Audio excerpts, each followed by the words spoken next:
While we're on this theme of schools and kids, though, I have to tell you, over in the UK, they have some serious problems. I'd be very interested to see what this would look like if this survey was replicated in Australia. But a survey was done in the UK of reception teachers. So these are kids who've just come out of preschool, kindergarten, and they're starting their first year at school.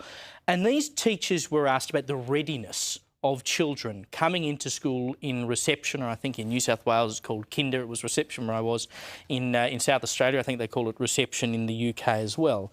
And the numbers that have come back in terms of teachers reporting kids not being ready for school is extraordinary. Keep in mind, these are kids like 5, 6 years old, right? They said, the teachers, 26% of kids were having frequent toilet mishaps, so they're not properly toilet trained. 28% cannot eat or drink independently by 5 or 6 years old. 25% do not have basic language skills, i.e. being able to say their own names, for goodness sake. 37% in total, they said, were not ready for school. So more than a third of students, they say, are not ready for school by the age of 5 or 6. 28%, this is the most extraordinary one, don't know how to use a book properly. And the teachers are reporting that kids are picking up books, let's say this is a book, and they're going like it's a device, like an iPad or a phone or something. They've never seen a book in their lives before. They don't know how to flip pages. They're going, how do I use this, like an iPad? What? I mean, it just boggles the mind. The fact that parents are allowing their kids to go off to school in this sort of state, the poor old teachers then have to deal with it. And then, of course, when they asked the parents whether they thought their kids were ready for school, more than 80% said they were.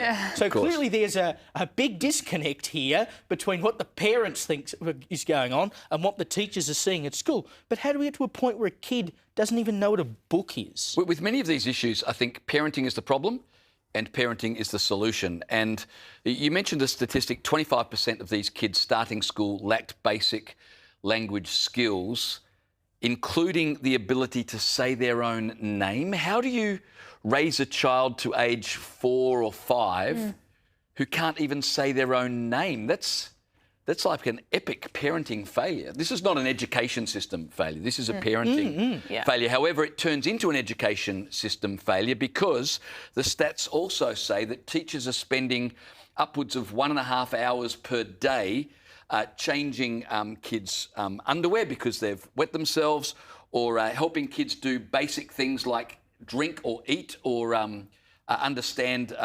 simple skills that you would assume they would have had. So a parenting issue then affects the education system. And I think sometimes schools get more of a bad rap than they ought, because schools ultimately are a reflection of what's going on in the homes. And so this is a parenting issue. Well, clearly these kids aren't being taught how to live independently. If they can't feed themselves, they can't go to the toilet, they can't read a book. I mean, either that means they've been in perhaps institutional childcare since a very early age, where they've had carers around who can do those sorts of things and not as much one-on-one attention from parents, or they've just had parents who were complete helicopters and so they never had to learn these skills. I really don't understand how that's even possible by 5 years old. And ultimately, I think this is actually a form of abuse against children. If your child is 5 or 6 and can't go to the toilet by themselves, can't say their own name, you have fundamentally failed as a parent to equip them with the skills they should have by that age. And we know that how you start school sets you up or holds you back in the future. If you start at that much of a disadvantage, I don't know how you recover as a kid. It's really sad.